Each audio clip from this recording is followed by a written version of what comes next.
Hi, Telugu మిత్రులకు స్వాగతం. Let's have a weekend review. ఈ వారం ముగిసింది కదా. ఈ వారం ఎలా ఉంది, ఇండెక్స్ పొజిషన్ ఏంటి చూద్దాము. తర్వాత ఐటీసీ అండ్ అశోక్ లేలాండ్ వీటి రిజల్ట్స్ గురించి. మనకి బడ్జెట్కు ముందు ఒక బిగ్ అంటే వెరీ బిగ్ కాదులేండి, ఒక కరెక్షన్ వచ్చింది. అంటే ఆ కరెక్షన్ ఎంత కరెక్షన్ అంటే లాస్ట్ 10 monthsలో అంత పెద్ద కరెక్షన్ రాలా లాస్ట్ 10 monthsలో. అయితే అది మళ్ళీ ఆటోమేటిక్గా ఎన్గల్ఫింగ్ దానికన్నా పెద్ద చిన్న మేఘాన్ని పెద్ద మేఘం మూసేసినట్టు దానికన్నా పెద్ద బుల్లిష్ క్యాండిల్ వచ్చి మొత్తానికి ఆ లాసెస్ అన్ని వైప్అవుట్ చేసేసి ఇంకా పైకి వెళ్ళిపోయింది. ఆ స్పీడు ఎంత స్పీడ్కి వెళ్ళిపోయిందంటే 1000 పాయింట్లు తగ్గితే 1500 పాయింట్లు పెరిగింది, 1600 పాయింట్లు పెరిగింది చెప్పాలంటే. సో అక్కడే ఇప్పుడు అంత స్పీడ్గా వెళ్ళటం వలన it is relaxing now. Index is relaxing. రోజు పైకి వెళ్ళిపోతుంది కదా, కొంచెం రిలాక్స్ అవుతుంది. ఈ రిలాక్సేషన్ దగ్గర మిడ్ క్యాప్ స్మాల్ క్యాప్లో అక్కడక్కడ లార్జ్ క్యాప్లో కూడా కొంచెం ప్రాఫిట్ బుకింగ్ జరుగుతున్నది, బయింగ్ జరుగుతున్నది. ప్రాఫిట్ బుకింగ్ వల్ల తగ్గుతుంటే ఫ్రెష్గా బయింగ్ వచ్చేసి కవర్ అయిపోతున్నది. మొత్తానికి పడనివ్వటం లేదు ఇండెక్స్ని. ఈరోజు కూడా 70 పాయింట్ల దాకా మైనస్కి వెళ్ళింది, మళ్ళీ ఆటోమేటిక్గా రికవర్ అయిపోయింది. మళ్ళీ సెల్లింగ్ వచ్చింది, మళ్ళీ రికవర్ అయిపోయింది. అట్లా ఏంటంటే ఓవరాల్గా బుల్ మార్కెట్లో తగ్గేది తక్కువను పెరిగేది ఎక్కువ. అంటే తగ్గినప్పుడల్లా బయింగ్ ఆపర్చునిటీ షార్ట్ టర్మ్ ప్లేయర్స్కి, పెరిగినప్పుడల్లా కొంచెం ప్రాఫిట్స్ బుక్ చేసుకోవటం అట్లా చేస్తుంటారు. ట్రేడింగ్కి కన్వీనియంట్గా ఉంటుంది ఇది. అయితే ఈ వారం ఎట్లా ఉంది జస్ట్ గ్రాఫికల్గా కూడా చూపిస్తాను. తర్వాత ఈ అశోక్ లేలాండ్ ఐటీసీ రిజల్ట్స్ గురించి కూడా మాట్లాడతాను.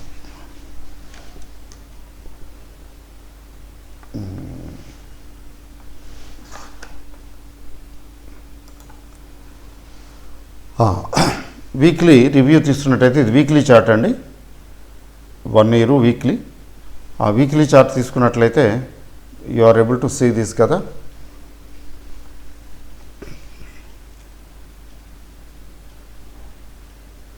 ఒకసారి చూడండి, 1000 పాయింట్లు రెడ్ క్యాండిల్, అదే బడ్జెట్కి ముందు.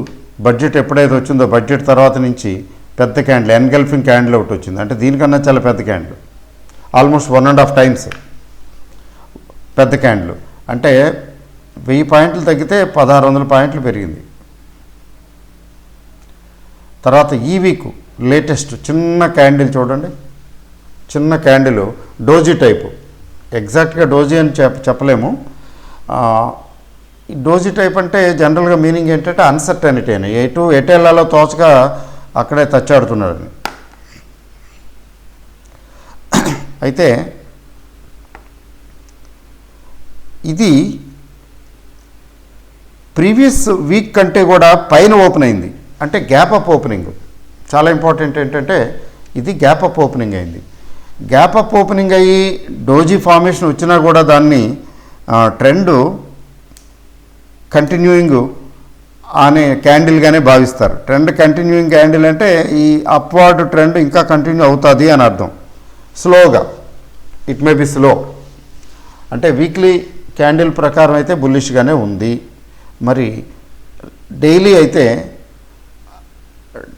అయోమయంగా ఉంది. అంటే అన్సర్టనిటీ, ఫిక్స్, స్ట్రగ్లింగ్. న్యాచురల్గా అంత బాగా పెరిగిపోయిన తర్వాత, అంత స్పీడ్గా పెరిగిన తర్వాత ఆ మాత్రం రిలీఫ్ తీసుకోదా, రెస్ట్ తీసుకోదా. పరిగెట్టినప్పుడు ఆయాసం వస్తుంది. కొంచెం వెయిట్ చేస్తాడు కదా, కొంచెం రెస్ట్ తీసుకుని రోస్తూ కొద్దిగా రెస్ట్ తీసుకుని మళ్ళీ మొదలు పెడతాడు పరిగెట్టడం. ఈ మళ్ళీ పరిగెట్టడం మొదలు పెట్టడానికి ఇది చూడండి, డోజీ కైండ్ ఆఫ్ ఫార్మేషన్. అంటే అయోమయ స్థితి. ఇది రెడ్ వైట్ అని కన్సిడర్ చేయకూడదు, అన్సర్టనిటీ ఉంది. డైలీ క్యాండిల్లో అన్సర్టనిటీ కనపడుతున్నది. వీక్లీ క్యాండిల్ అయితే కొంచెం బుల్లిష్గా కనపడుతున్నది. అంటే మధ్యలో 1-2 రోజులు కరెక్షన్ రావచ్చు. నెక్స్ట్ కమింగ్ వీక్లో మధ్యలో 1-2 సెషన్స్ కరెక్షన్ రావచ్చు. బట్ ఓవరాల్గా బుల్లిష్గానే ఉండే అవకాశం ఉంది. అది ఈ సూచన. ఏది రేపు ఎల్లుండు మళ్ళీ ఏదైనా డెవలప్మెంట్స్ జరిగితే, ఇంకా తర్వాత కూడా ఏమైనా డెవలప్మెంట్స్ జరిగితే ఆ డెవలప్మెంట్స్ ఈ మార్కెట్ని ఇన్ఫ్లుయెన్స్ చేస్తాయి. అలాంటి డెవలప్మెంట్స్ ప్రత్యేకించి ఏమీ లేవు అనుకుంటే ఇప్పుడున్న ట్రెండ్ ప్రకారం అయితే వీక్లీ చార్టు ఓవరాల్గా బుల్లిష్గా ఉంది. డైలీ చార్టు కొంచెం అయోమయంగా ఉంది, అన్సర్టన్గా ఉంది. రెండు కలిపి చూసుకున్నట్లయితే పెద్ద ఏమీ ఇది కనిపించడం లేదు. అంటే కొంచెం కరెక్షన్ లాంటిది వస్తే చిన్న కరెక్షన్స్, పెద్ద కరెక్షన్స్కి అవకాశం లేదు అనిపిస్తున్నది. ఏదైనా చిన్న కరెక్షన్స్ వస్తే ఎక్కడైనా ఏదైనా మిస్ అయిపోయాం అనుకుంటే షార్ట్ టర్మ్ ట్రేడింగ్కి అది మళ్ళీ వన్ కెన్ పికప్ చేసి గ్రాడ్యువల్గా యు మే గో హెడ్. మళ్ళీ అప్వర్డ్ మూమెంట్ పైకి వచ్చినప్పుడు ఒకసారి సెల్ చేసుకోవటం, ప్రాఫిట్ బుక్ చేసుకోవటం. అది buy on dips, sell on rise, buy on dips and sell on rise అలా చేసుకుంటూ వెళ్ళిపోవచ్చు. అలా అని చెప్పి పెర్మనెంట్గా లాంగ్ టర్మ్ పెట్టుకుంటానండి, 10 ఏళ్ళు ఉంచుతాను, 20 ఏళ్ళు ఉంచుతాను, 25 ఏళ్ళు ఉంచుతాను అంటే దానికి ఇప్పుడు చెప్పడం కష్టం. మార్కెట్లు పెరిగి ఉన్నాయి, ఆల్రెడీ ఇంకా పెరుగుతూ ఉన్నాయి.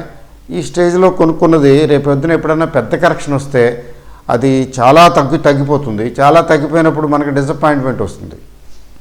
కొత్త వాళ్ళకి తెలియదు కదా ఆ విషయం.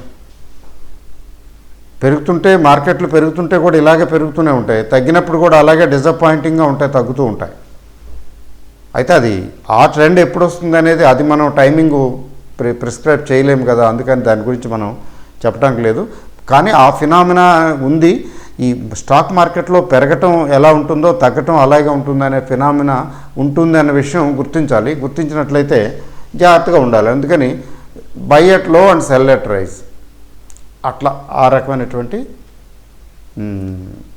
స్ట్రాటజీ అడాప్ట్ చేయాలి. అది విషయం. మార్కెట్ గురించి ఇంతకుమించి చెప్పడానికి ఏమి లేదు. అయితే రిజల్ట్స్ వచ్చాయి చూడండి. ఐటీసీ, అశోక్ లేలాండ్.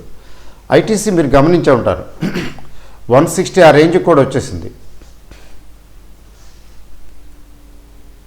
మకటం లేని మహారాజు లాగా గొప్ప కంపెనీ ఐటీసీ. అంటే one of the top companies in Nifty 50. Top అంటే in terms of progress, growth అది చూడకండి. కొన్ని కంపెనీలు ఫాస్ట్గా దీనికన్నా బాగా ఫాస్ట్గా పెరిగిన కంపెనీలు ఉన్నాయి. కానీ ఇది slow and steady wins the race లాగా స్టాండర్డ్గా ఉండే కంపెనీ, స్టడీగా గ్రో అయ్యే కంపెనీ, తర్వాత వెల్ డైవర్సిఫైడ్ కంపెనీ. ఏదైనా ఒక డివిజన్ దెబ్బతిన్నా ఇంకో డివిజన్ నిలబడుతుంది. ఇప్పుడు ఆయిల్ ఇండస్ట్రీ ఉంది, ఆ మధ్యన గ్లోబల్ ఏవియేషన్ ఇండస్ట్రీ ఉంది, లేకపోతే టూరిజం, లేకపోతే హాస్పిటాలిటీ ఇండస్ట్రీ ఉంది. ఏమైనాయి అవన్నీ మన కరోనా పుణ్యమాన్ని టప్ ఎగిరిపోయినాయి, భయంకరంగా పడిపోయినాయి. Because they are dependent on, they are into the sector area where activity was totally banned. ఇది అట్లా కాదు, వెల్ డైవర్సిఫైడ్ కంపెనీ. దీనికి పేపర్ ఇండస్ట్రీ, పేపర్ బోర్డ్స్ ఉన్నాయి. Hospitality industry, hotels, very high class hotels, మామూలుగా కాదు. Hotel industry, hospitality ఇండస్ట్రీలో ఉంది.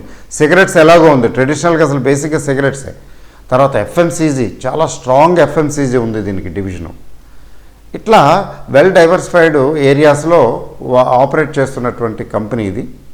Now it's current CMP around 215, 217 అలా ఉన్నట్టుంది. ఈరోజు తగ్గింది. ఎందుకు తగ్గింది అంటే కంపెనీ తాలూకు రిజల్ట్స్ బాగలేవు, అంటే కొంచెం లాస్ లాంటిది, ఎక్స్పెక్టెడ్ లైన్స్లో లేదు అని, మంచి రిజల్ట్ ఇవ్వలేదు అని, రిజల్ట్ బాగోలేదు అనేది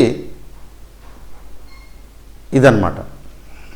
అయితే ఏమిటి జరిగిందంటే ఇక్కడ వీళ్ళకి హాస్పిటాలిటీ ఇండస్ట్రీ ఉంది కదా, హోటల్స్, అది దాదాపు 57% డౌను.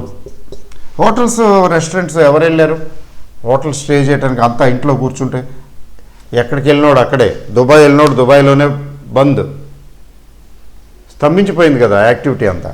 తర్వాత ఇంకొకటి ఏంటి అంటే పేపర్ అండ్ పేపర్ బోర్డ్స్ అనుకుంటాను, అది కొంచెం తగ్గింది బాగానే, ఒక 50% రేంజ్లో తగ్గినట్టుంది. ఎందుకంటే స్కూల్స్ కాలేజెస్ లేవు కదా, దాదాపు పేపర్లెస్ పొజిషన్ వచ్చేసింది కదా, ఆన్లైన్ పొజిషన్ వచ్చేసింది. అయితే FMCG did well, cigarettes did well. ఏం చెప్పుకున్నారంటే సిగరెట్స్ పోయి ఉంటుంది, సిగరెట్స్ పోయే అవకాశం ఉంది అని. బట్ సిగరెట్స్ ఏం పోలా, అది సిగరెట్స్ కాల్చేవాళ్ళు ఎందుకు మానేస్తారు? అంటే కొన్ని డివిజన్స్ దెబ్బతిన్నాయి, కొన్ని డివిజన్స్ బాగున్నాయి, బట్ ఓవరాల్గా మైనస్ సైడ్. దానివల్ల ఈరోజు చిన్న కరెక్షన్ వచ్చింది. అంటే 160 నుంచి వెనక్కి తిరిగి చూడకుండా వెళ్ళిపోయింది కదా, 230, 225 ఆ రేంజ్ వరకు ఆగకుండా. మీరు ఒకటే గుర్తుంచుకోండి, నిఫ్టీ 50 స్టాక్స్ లార్జ్ క్యాప్, ముఖ్యంగా నిఫ్టీ 50 ఒక్కసారి పెరగటం మొదలు పెడితే అందుకుంటే బయింగ్ బయింగ్ బయింగ్ బయింగ్ అసలు మనకు అందదు. ఇది ఎప్పుడు తగ్గుతుందా, ఎప్పుడు కొంటానా అని చూస్తూ ఉంటామే, అలా చూస్తూనే ఉండిపోతాం. అలా పెరగటం మొదలు పెట్టినప్పుడు వెనక్కి రావు.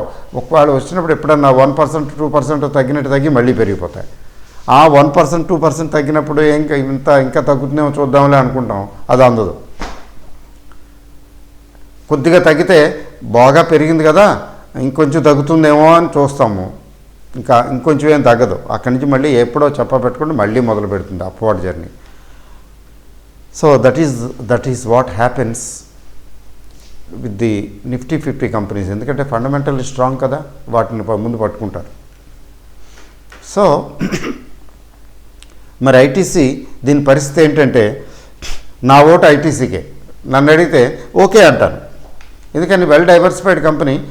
అందువల్ల హోల్డింగ్స్ ఎవరికైనా ఉంటే హోల్డ్ చేసుకోవచ్చు. ఇది కేవలం నా అభిప్రాయం మాత్రమే, సలహా మాత్రం కానే కాదు. ఎందుకంటే ఇది ఎడ్యుకేషన్ ఛానల్ కదా, ఎడ్యుకేషన్ ఛానల్లో రికమెండేషన్స్, అడ్వైస్లు ఇవ్వకూడదు. అసలు ఎవరూ ఇవ్వకూడదు, అవసరం కూడా లేదు. అంత అవసరమా? అభిప్రాయాలు మాత్రమే, అర్థం చేసుకోండి. ఈ ఐటీసీకి ఢోకా లేదు అని అనిపిస్తున్నది. అంటే నేనైతే యాక్చువల్గా కొంచెం తక్కువలోనే కొన్నాను అనుకోండి. ఆ మధ్యన 170, బిలో 170 రేంజ్లో కొన్న తర్వాత మరి కొంచెం వెళ్ళిపోతే పైకి వెళ్ళిపోతుంటే ఒక స్టేజ్లో ప్రాఫిట్ బుక్ చేసి తీసేసాను. స్మాల్ క్వాంటిటీ ఉంది. మళ్ళీ ఐఎమ్ లుకింగ్ ఎట్ దిస్ 200. ఈసారి అయితే 200 to 205 వచ్చినా పికప్ చేయొచ్చు అని అనిపిస్తున్నది నాకు. అనుకుంటున్నారు అక్కడ వస్తుందా రాదా తెలీదు, లేకపోతే అక్కడికి వచ్చి ఇంకా తగ్గుతుందో తెలీదు. మనకి ఎగ్జాక్ట్గా పిన్ పాయింట్ చేసి మనం బయింగ్ చేయలేము. Entry exit it's not that easy. అయితే 200, 205 లెవెల్స్ అట్రాక్టివ్ అనే అనిపిస్తున్నది. Let's see.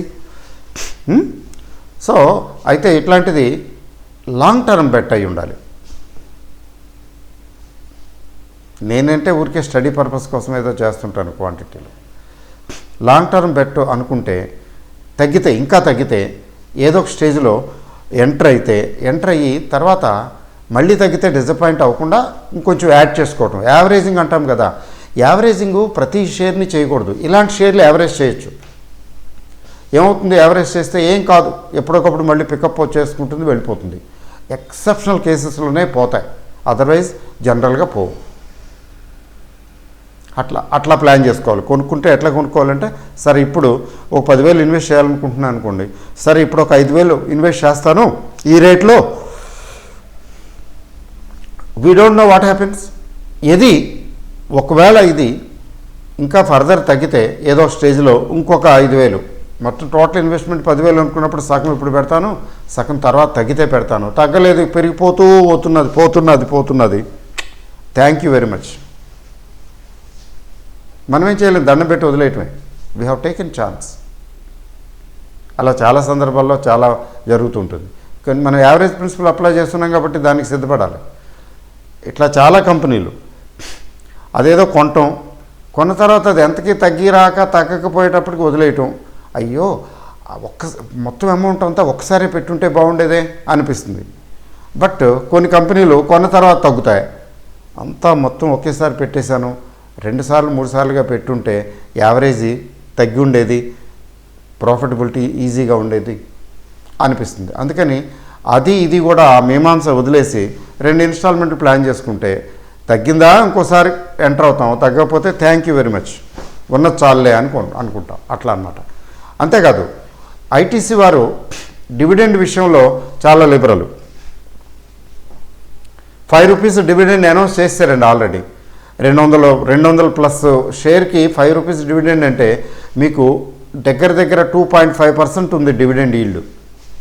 2.5% అంటే దగ్గర మన సేవింగ్స్ బ్యాంక్ ఎస్బీ అకౌంట్కి బ్యాంకులు ఇచ్చే డబ్బులు దగ్గర మోర్ దాన్ 2% డివిడెండ్ ఈల్డ్. కాబట్టి డివిడెండ్ ఈజ్ ఆల్వేస్ అట్రాక్టివ్. ప్రతి సంవత్సరం చక్కగా డివిడెండ్ కూడా తీసుకోవచ్చు.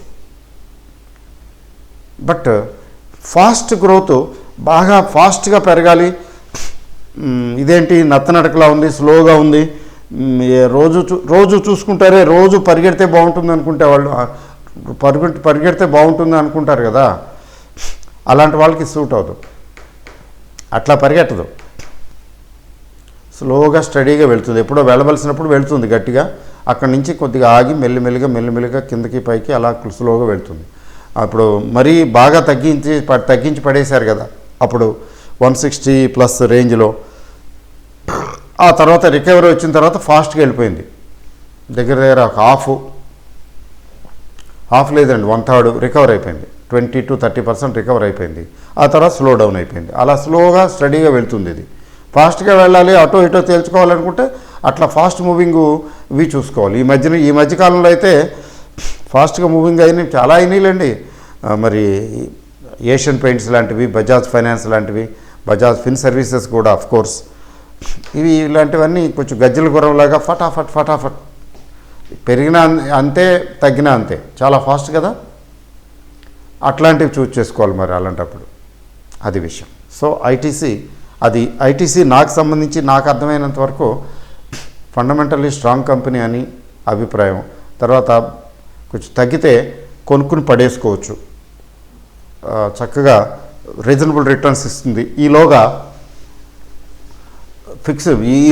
కొంచెం డివిడెండ్ కూడా బాగానే వస్తూ ఉంటుంది. మరి 5%, 6% డివిడెండ్ ఎక్స్పెక్ట్ చేయకూడదు ఇలాంటి కంపెనీలు. గవర్నమెంట్ కంపెనీలు అవి ఇస్తున్నాయిలేండి, వాళ్ళు గవర్నమెంట్ ఫోర్స్ చేస్తుంది, ఇస్తున్నాయి. That's not good for healthy progress of the company. ఇది ఐటీసీ. మరి what about Ashok Leyland? Ashok Leyland, Tata Motors joke కాదండి. ఈ రెండు కూడా చెప్పాలంటే మంచి కంపెనీలే. ఎన్ని కంపెనీలు వస్తున్నా పోతున్నా ఎంత బాగా పెరిగినా, అయితే 4-వీలర్ సెగ్మెంట్లో మాత్రం మరి మారుతి గురించి చెప్తాం కదా మనం న్యాచురల్గానే. ఇవి కూడా ఈ కమర్షియల్ వెహికల్స్, బిగ్ వెహికల్స్, వీటి సెగ్మెంట్లో వీళ్ళు లీడర్సే ఇప్పటికీ కూడా. అయితే టాటా మోటార్స్ పెరిగింది, అశోక్ లేలాండ్ పెరిగింది, కానీ అశోక్ లేలాండ్ అంత బాగా పెరిగినట్లేదు. అయితే Ashok Leyland it reported losses. దాంతో కొంచెం ఈరోజు కరెక్షన్ వచ్చింది. మరి ఏంటి దీని పరిస్థితి ఏంటి? ఇంకా తగ్గుతుందంటే తగ్గినే ఉండి వరీ లేదు. బయింగ్ ఆపర్చునిటీ ఇంకా తగ్గితే బయింగ్ ఆపర్చునిటీ. ఎందుకని బయింగ్ ఆపర్చునిటీ అంటే, ఇది ఎంత తగ్గినా ఎక్కడో చోట ఏదో స్టేజ్లో రికవరీ వస్తుంది, నిలబడుతుంది. పోయే కంపెనీ కాదు. నేను మీకు చెప్పే ఉంటాను చాలాసార్లు, జనరల్ వీడియోల్లోనూ లేకపోతే ఏ వీడియోలో, గ్రూప్ వీడియోల్లోనూ. 12-15 మధ్యన చాలా భయంకరంగా ట్రేడ్ చేశాను నేను, 2010-12 ఆ ప్రాంతాల్లో. ₹10, ₹14, ₹15. అన్ఫార్చునేట్లీ చాలా డెరివేటివ్స్ వాటిలో చేశాను అనుకోండి. చేసినప్పుడు 1000 షేర్లు మాత్రమే అలా వదిలేశాను. ఒక 4-5 వేలు ఏముందా, ఇప్పుడు 15,000కి ఒక 1000 షేర్లు వస్తున్నాయి, 4,000 కొని ఉంటే ఒక 60,000 పడేసి ఉంటే ఎలా ఉండేదో. ఆ తర్వాత పెరిగి ఉండి అది 100 దాటిపోయింది. అంటే 5 times 6 times అయిపోయిందండి. నాకు తెలిసి అవుతుందని అంతే. సో అశోక్ లేలాండ్, టాటా మోటార్స్ లాంటి కంపెనీలు తగ్గినప్పుడు భయపడకూడదు. ఎంత తగ్గినా భయపడవలసిన అవసరం లేదు, ఎందుకంటే ఎప్పటికప్పుడు మళ్ళీ రికవర్ అవుతాయని అర్థం. సో అశోక్ లేలాండ్ డివిడెండ్ ఇవ్వటంలో వాళ్ళు ఇది కాదు, they don't pay much dividend ఇవ్వరు. ఇంటర్నల్ ఎక్రూవల్ అనుకోండి, ఏమని అనుకోండి, కొంచెం మళ్ళీ వాళ్ళు కంపెనీకి ఎక్స్పాన్షన్ కానీ ఇంకో దానికి ఉపయోగిస్తారు. డివిడెండ్ పెద్దగా ఇవ్వరు, కానీ గ్రోత్ ఓరియంటెడ్ కంపెనీయే. మల్టీ బ్యాగర్ అయిపోతుందని చెప్పలేం, కానీ protection of capital point of వ్యూలో మన క్యాపిటల్ ప్రొటెక్షన్ పాసిబిలిటీ ఉంది, తర్వాత గ్రోత్ రీజనబుల్ గ్రోత్ కూడా పాసిబిలిటీ ఉంది. అందుకని అశోక్ లేలాండ్ కొంచెం తగ్గితే, గణనీయంగా తగ్గితే, గణనీయంగా అంటే 128 అంతా ఉన్నట్టుంది, నేను ఎగ్జాక్ట్గా చూడలేదు. ఇది ఇక్కడ రాస్తే పోద్దేమో 215 ప్లస్, ఇది ఎంత ఉంది 215 ప్లస్ ఉన్నట్టుంది, ఇది 125 ప్లస్ ఉన్నట్టుంది, ఆ రేంజ్లో ఉన్నట్టున్నాయి ప్రైస్. సిఎంపి మరి is it good to buy? Yes, కొనుక్కోవచ్చు కొంచెం తగ్గితే. ఎందుకంటే ఆటోమొబైల్ ఇండస్ట్రీ రివైవల్లో ఉంది, రివైవల్ స్టేజ్లో ఉంది ఆటోమొబైల్ ఇండస్ట్రీ. జాగ్రత్తగా వినండి ఇప్పుడు నేను చెప్పేది. ఆటోమొబైల్ ఇండస్ట్రీ రివైవల్ స్టేజ్లో ఉంది. మరి ఆటోమొబైల్ రివైవల్ స్టేజ్లో ఉన్నప్పుడు లీడర్స్, మార్కెట్ లీడర్స్ ముందు పికప్ అవుతాయి కదా. ఇప్పుడు ఇంకా ఏముంది పికప్ అవడానికి, ఏం మిగిలినాయి? అశోక్ లేలాండ్ కూడా బాగానే పెరిగింది కదండి, పెరుగుతూ వచ్చింది కదా అంటే ఓకే. ఇప్పుడు పెరగటానికి ఈ డైరెక్ట్ వెహికల్ మ్యానుఫ్యాక్చరర్స్ కంటే యాన్సిలరీ ఇండస్ట్రీస్, ఇప్పుడు మదర్సన్ సుమి ఉంది చూసారా, పరిగెడుతున్నది. తో ఇప్పుడు ఇంకోటి ఏంటది,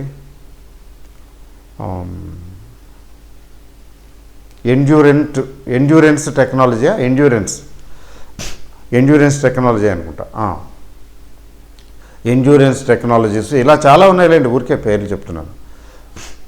ఇట్లాంటివి వాచ్ చేయాలి. ఎందుకని వాచ్ చేయాలంటే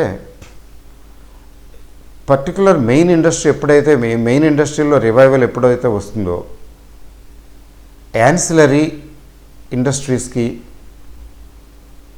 వాటి ప్రోడక్ట్స్కి డిమాండ్ పెరుగుతుంది.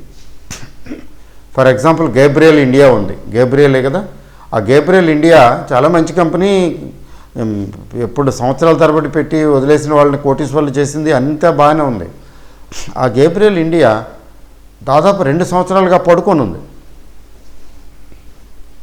But any time it may pick up, it may revive. Patience కావాలి. ఇదేంటి పెరగటం లేదు, ఇదేంటి పెరగటం లేదు అని అనుకుంటారు కదా కొంతమంది. అట్లా అనుకోకుండా వెయిట్ చేయగలిగితే, ఇప్పుడు యాన్సిలరీ ఇండస్ట్రీస్, ఆటోమొబైల్ ఇండస్ట్రీకి అనుబంధ సంస్థలు ఏవైతే ఉన్నాయో వాటిలో గ్రోత్ వచ్చే అవకాశం ఉన్నది. అబ్జర్వ్ చేయండి. నేను చెప్పానని కొనేయకండి, నోటీస్ చేయండి. మీరు ఏం చేయాలంటే, ఎట్లా ఉండాలంటే, వినదగును ఎవ్వరు చెప్పిన వినినంతనే వేగపడక వివరింపదగును.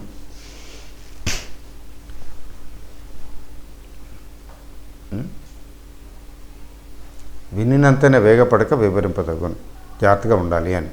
ఇది స్టాక్ మార్కెట్కి అక్షరాల వర్తిస్తుంది. అందువలన నా వీడియో కానీ, ఇంకెవరి వీడియో కానీ, ఏ వీడియోలైనా don't jump into conclusions.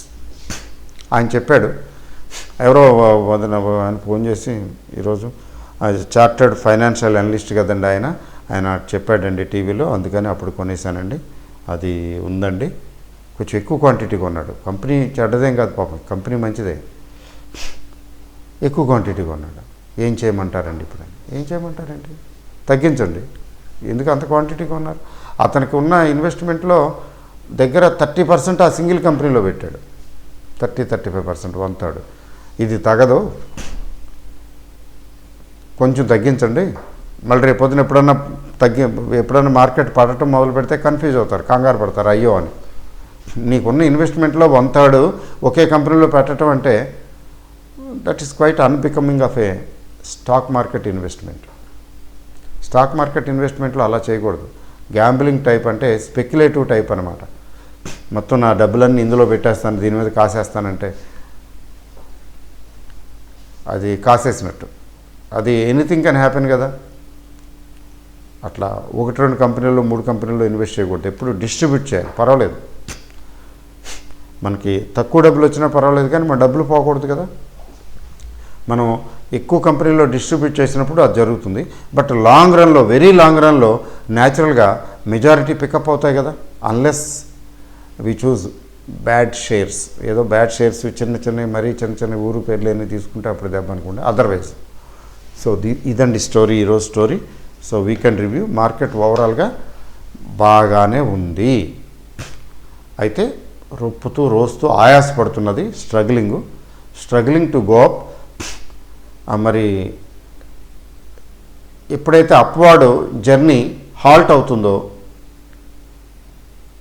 అదేమవుతుందంటే fresh buying రానప్పుడు ఏమవుతుందంటే ఇమీడియట్గా ఫ్రెష్ బయింగ్ రానప్పుడు సెల్లింగ్ మొదలవుతుంది. బట్ బుల్ మార్కెట్లో ఏమవుతుందంటే సెల్లింగ్ వచ్చినప్పుడల్లా కొనేయటానికి ఎగబడిపోతారు, బయర్స్ వచ్చేస్తారు. కొంచెం తగ్గితే చాలు బయర్స్ వచ్చేస్తారు. అందువల్ల ఏమవుతుందంటే బుల్ మార్కెట్లో దీర్ఘంగా గట్టిగా పడిపోవు. So falling is a buying opportunity, అలా ఉంటుంది. Unless some big bad news comes, అది విషయం. అందువల్ల ఏంటంటే it is still there, market still holds good. All the best.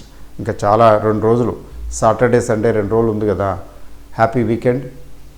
And 2 రోజుల్లో ఎనీథింగ్ కెన్ హ్యాపెన్, అందుకని అలర్ట్గా జాగ్రత్తగా ఉండాలి.